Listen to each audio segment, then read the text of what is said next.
What's very good for you, Matt, is because you could have been born in any era. You could have been born in any era, and we're happy that you were born during this time because we talk a lot about history. No, we talk a lot about history because if you were born, unfortunately, if you were born, say, in Alexander the Great's time, you would have the same level of the talent that you have and the looks that you have.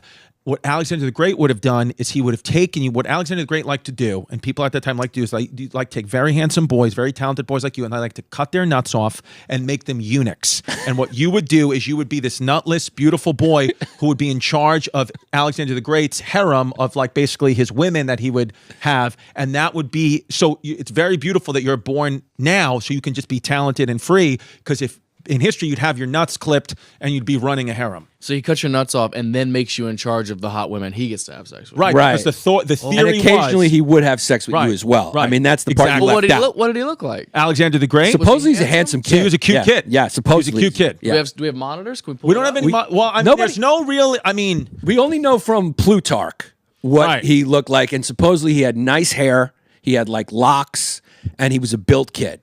And he was a built kid. And he kind of just did whatever, what eunuchs would do back then is because their thought was if we cut your nuts off, then your desire for sex goes away. And so we could say, and then here's the thing, and listen, it's not all the way wrong if you just kind of put yourself there.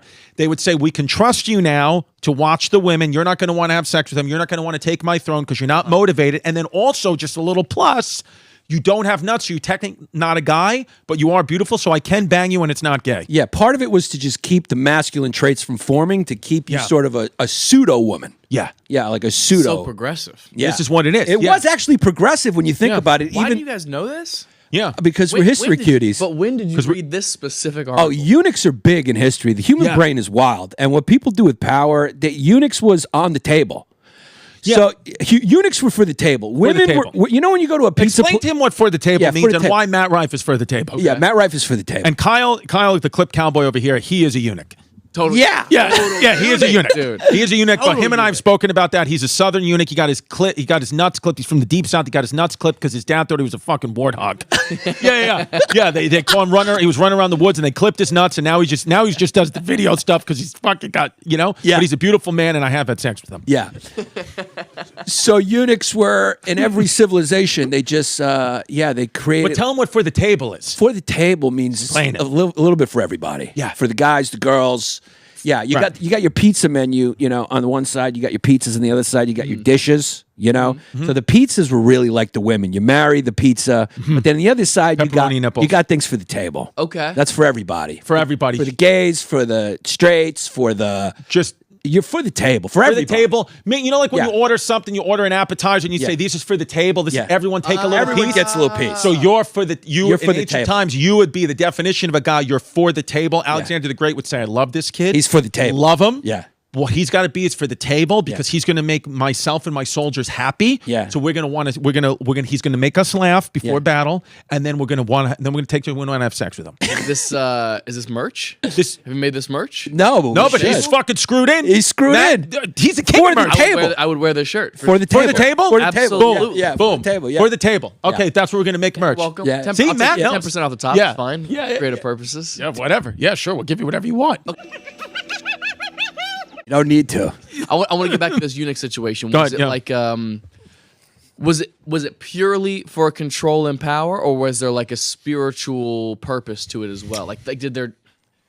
I think it depends on who was banging the eunuch. I think Alexander the Great was the type of guy who loved his eunuch. Was it purely sexual, the eunuch situation? Like the whole job title of eunuch, is it purely sexual? They served multi-functions, but a big part of it was but the second biggest part was they would trust. They believed back then, which again they're not wrong, that they believed that men could not be trusted because of their desire for lust and sex. But the only way you could trust a man is if you clipped his nuts off. Right. And you could obviously never trust a woman. A lot of these they thought that back, witches, of course. Right. Yes, Can't do that. Smaller brains too. Yeah. But a lot of That's just a fact. That's just a fact. They've got WNBA size balls, the smaller hands, small brains. Their brains are 28.5 ounces. That's what it is. Ours are bigger. Yeah, just same size as WNBA ball. Here's the thing. Funny. A lot of eunuchs did rise to prominent positions to be like advisors to the emperors and stuff like that in Eastern cultures, especially.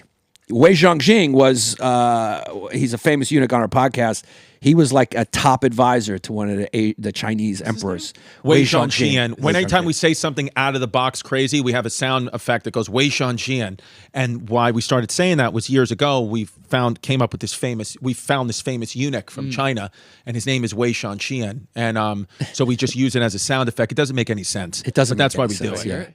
Yeah. I don't know if we have the soundboard. We're in a, we don't have. We don't this have, is not our normal studio. Yeah, this isn't. We What's the normal one? Bay Ridge, Brooklyn, but we weren't going to ask you to come. Yeah, we figured your PR team was not going to respectfully pass. put that in. Yeah.